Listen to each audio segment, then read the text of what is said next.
Friends, North Sentinel Island is one of the tiny islands of the group of Andaman Islands in the Bay of Bengal.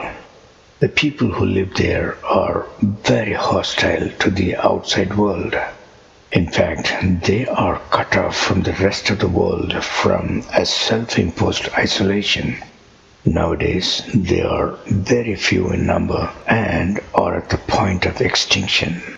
Furthermore, since they are not immune to the common illnesses of the modern man, the Indian government prohibits travel to this island, and any approach closer than 5 nautical miles is forbidden. Indian Coast Guard vessels patrol the waters around the North Sentinel Island. Few years ago, a Christian missionary named John Allen Chow tried to reach them illegally, but he was killed by the islanders.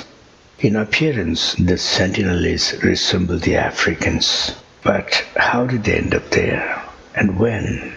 Well, for the answers to these questions, one has to travel back to the times of Noah's flood, which wiped out the entire earth.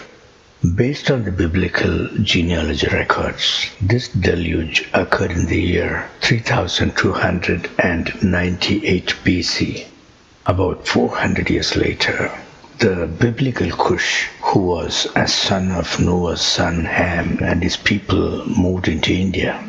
Hindu gods such as Shiva, Vishnu, Krishna, Rama, and Vishwamitra are all descendants of biblical Cush. The Sentinels appear to be a part of them. They are very dark people.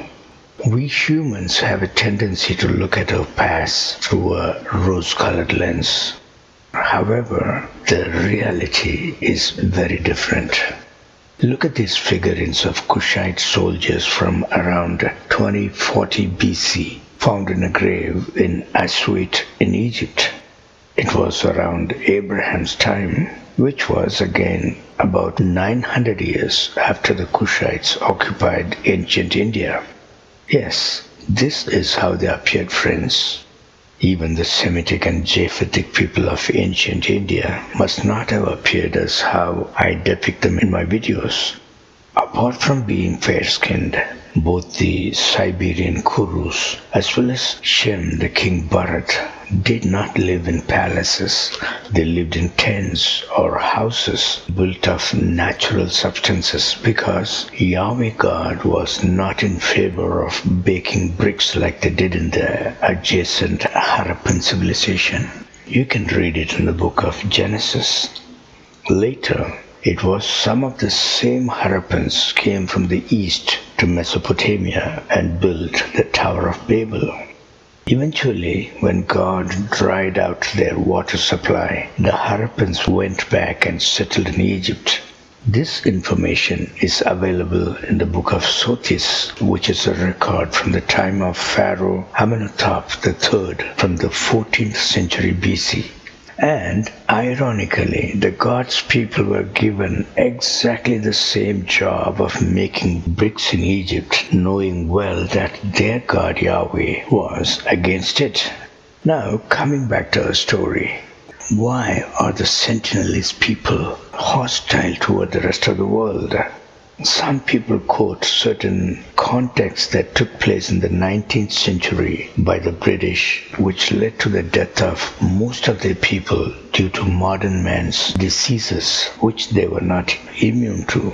However, they had been hostile for many centuries prior that Marco Polo wrote in his 13th century book, The Travels of Marco Polo, that they were no better than wild beasts, a most cruel generation who would eat everybody that they could catch, and so on.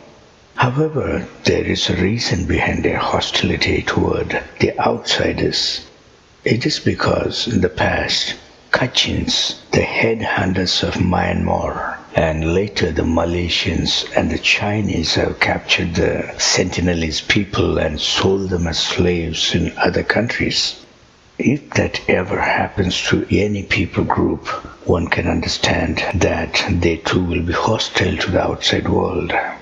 Now, even though many of us associate islands with coconut trees don't grow in this island. In the 80s and 90s, when the Indian government tried to befriend these people, they used to take a lot of coconuts as gifts to them. In one of those encounters, an anthropologist named Madhumala made a rare, friendly encounter with these tribes.